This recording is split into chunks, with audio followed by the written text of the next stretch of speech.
Well, hi everybody, Jamie the Board Game Man here. In today's episode, we are going vintage. But before I go that route, let me ask you a question. Have you ever wanted to be a used car salesman? Probably not. But after this game, you might change your mind. This is a Parker Brothers game made back in 1972. Has a player count of 3 to 5, ages 10 and up. It is Dealer's Choice. And in this game, what you're doing is you're wheeling and dealing through the game, buying and selling cars to each other in each other's dealerships. But you got the good old handy-dandy blue book that everyone has in their possession for their dealership. So in one person's dealership, a car could be junk, but it could be worth $10,000 in another.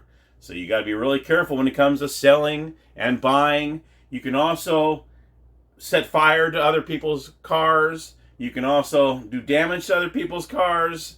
It's a riot. You also have insurance policies just in case somebody does that to you. What a great concept. Let's head on over to the Gamers Table where I'm going to show you how to play Dealer's Choice.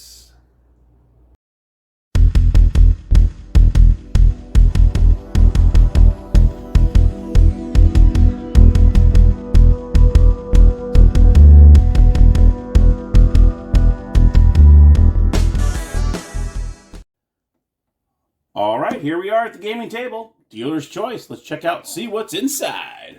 All right. So first and foremost, we have, well, I guess you can call it the board, I guess. It's like more like the centerpiece of the game.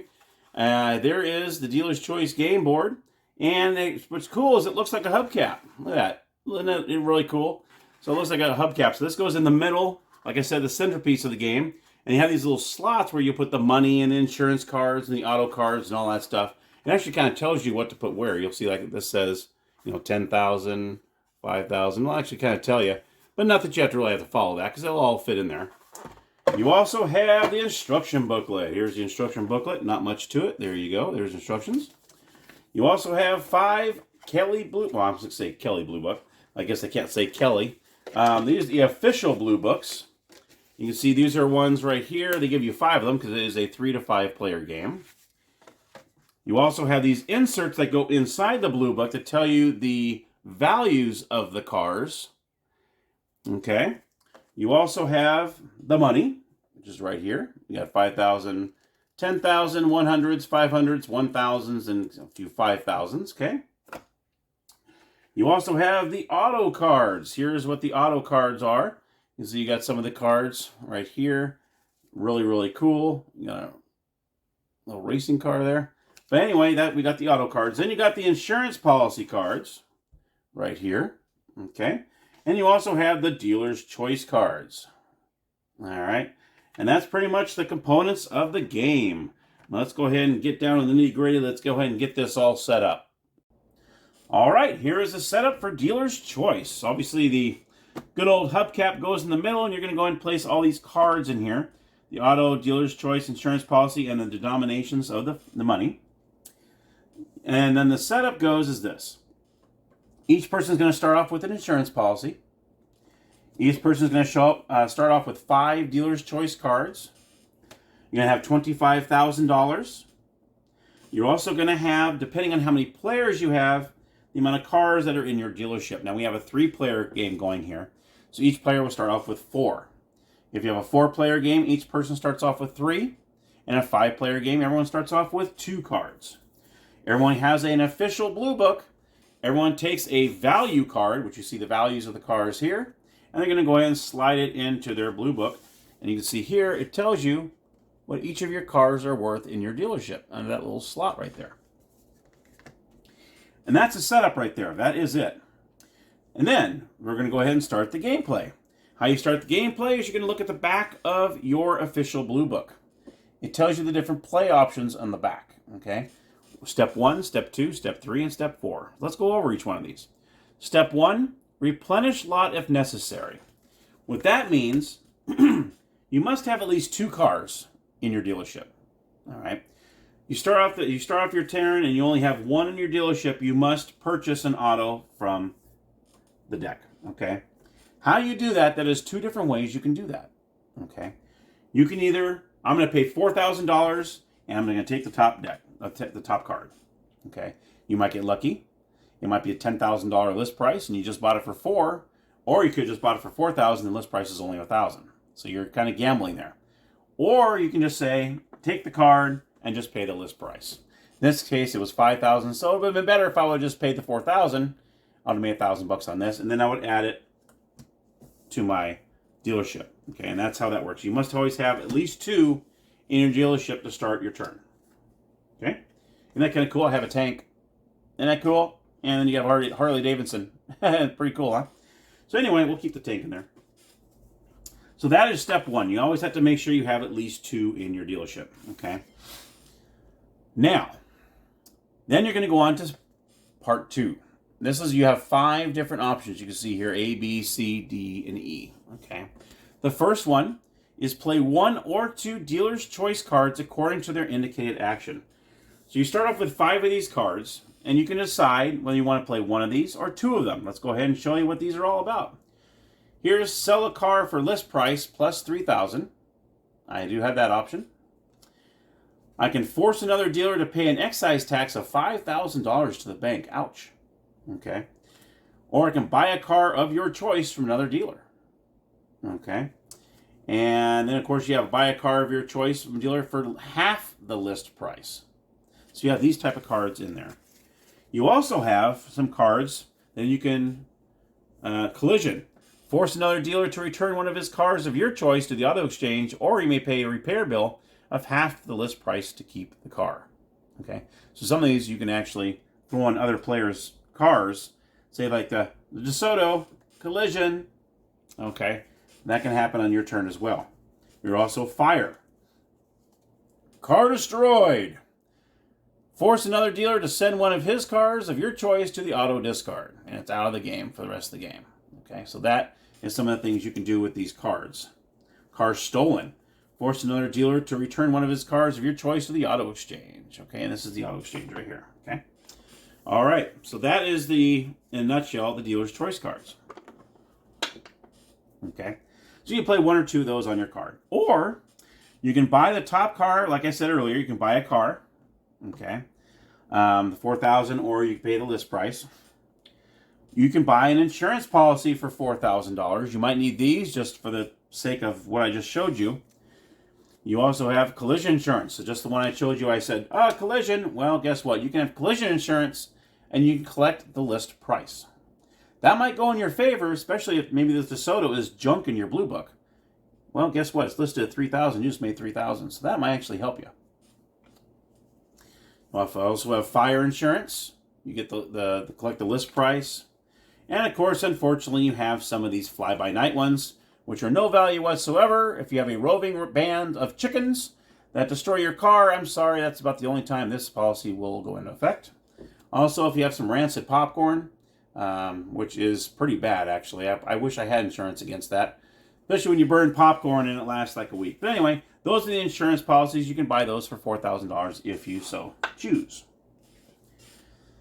Okay, or if you don't like the dealer's choice cards you have, say you return all your dealer's choice cards to the bottom of the deck and take a similar number of fresh cards from the top.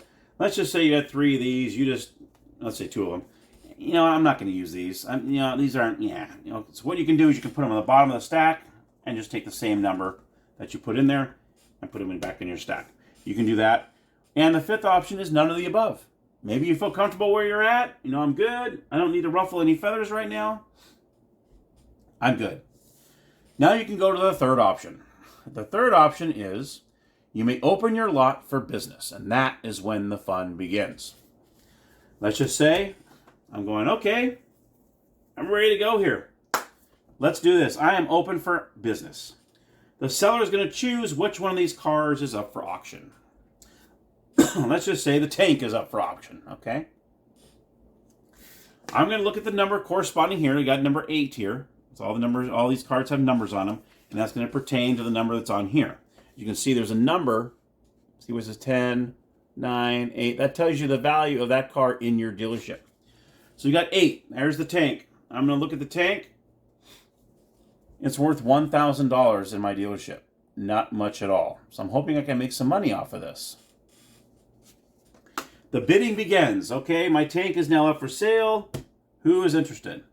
Well, player 2 is going to look over here and say, okay, let me see how much this tank is worth. It says getaway car. It's worth $4,000 in his dealership. So he might be interested in a few thousand.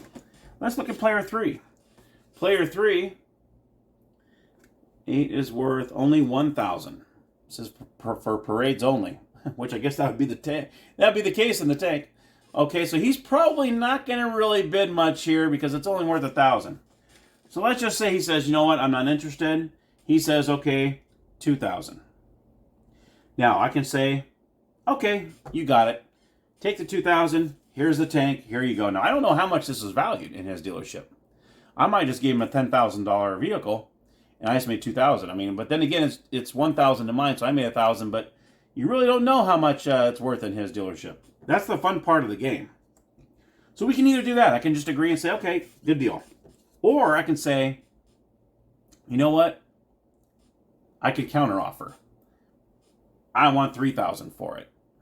Okay. Let's just say, okay, I'll give you $4,000. You know what? I want $5,000 for it. Now, if he feels that I'm going above the value of the car in my dealership, okay, he could say, I want to look under the hood. Now, what happens there, if he wants to say, I want to check under the hood, you have to go to number 8, and you have to show him the value of the tank in my dealership. If I just demanded more money for what it shows here, I get fined. So what happens is, he gets the car for the list price, and I have to pay him $2,000 for being dishonest.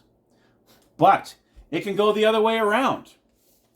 I can say, say this thing was worth $8,000. I just sold it for $6,000. He goes, I want to check under the hood, and I show it's $8,000. Then he pays me the $2,000 because he thought I was trying to pull a fast one. And there you have it. So that's a fun part of the game too, is the checking under the hood thing, where you feel like you're getting cheaped. You feel like you're getting cheated. You know what I mean? So that has that part of the game as well. Okay.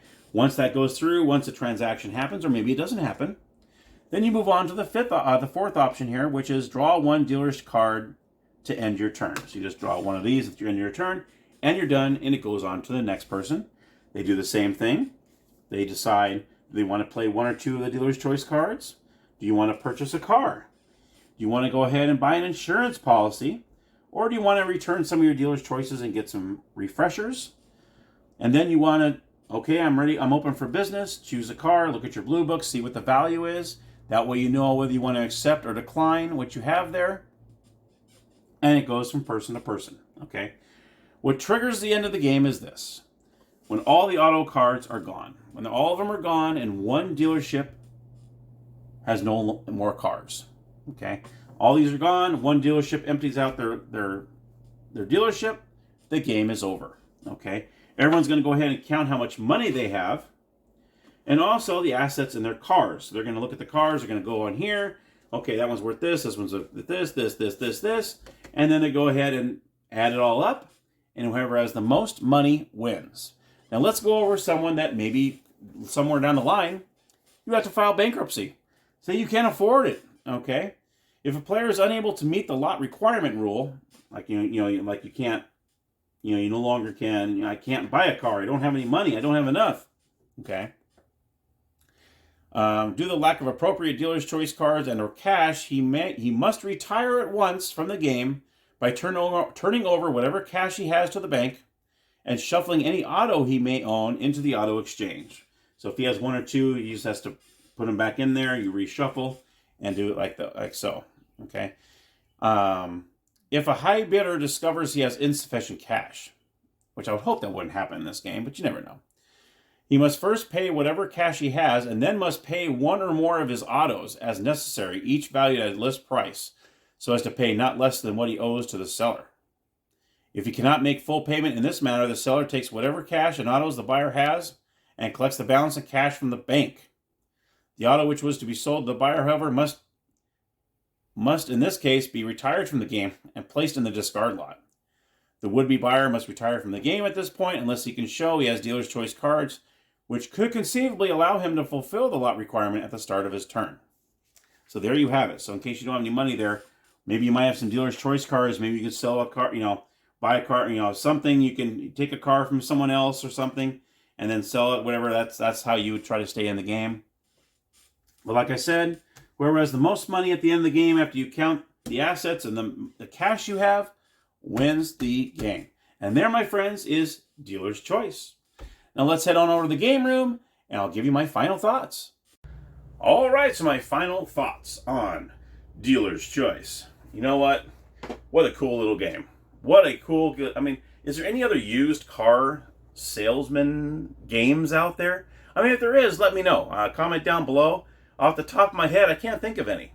I'm definitely giving this a thumbs up. Definitely a thumbs up on this one, just because of the theme. The theme works awesome. You're wheeling and dealing back and forth. You're looking at your official blue book. And of course, like I said in the intro, your car could be junk, but then it could be worth $10,000 somewhere else. So when they try to buy the car from you, you're trying to not go too high where you think you're trying to pull a fast one on them, because obviously they can look under the hood, which is such a cool concept. Such a cool concept. And then if you're lying, say it's worth $3,000, you sell it to them for $6,000, I want to check under the hood, and you're wrong. You're selling it for more than the value. How cool is that? They get the car. Well, it's not cool for you, but they get the car, and then you got to pay them a fine, but then it goes the other way around too. Where, I want to check under the hood. I think you're trying to, pull a fast one on me, and then you look and see, no, actually I was selling it for less. Ha! Okay, now you got to give me that, and you got to give me a fine of $2,000. So cool. So cool. The insurance policies are a riot.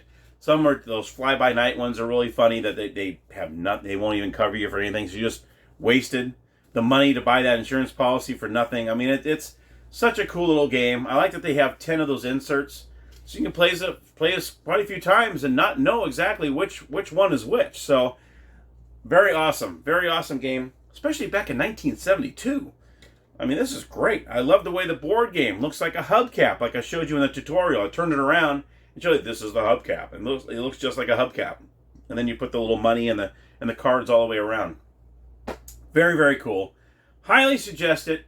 If you do have the game, let me know if you have it. Let me know if you love it. Let me know if you hate it. Maybe you don't have the game, and now you're like, oh man, I got to find this game.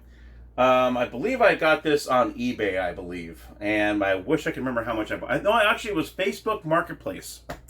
I believe I got this for $15, I believe. So you can find it out there. And I got very lucky. It was such a great copy of it. The box isn't even torn. There's not even not much wear. There's a little bit of here. There's a little bit of wear there, but you saw the condition of all my cards and stuff. They were just almost mint. So I got really lucky with only $15 for this one. So I was really happy to be able to snag that one. But anyway, I hope you enjoyed the episode. If you did, give me a thumbs up. Hopefully, if you're not a subscriber, you'll hit that subscribe button. And you want to hit that notification bell in case you ever want to get notified of any new episodes I upload. And until next time, everybody, thank you so much for watching. And until next time, everybody, happy gaming.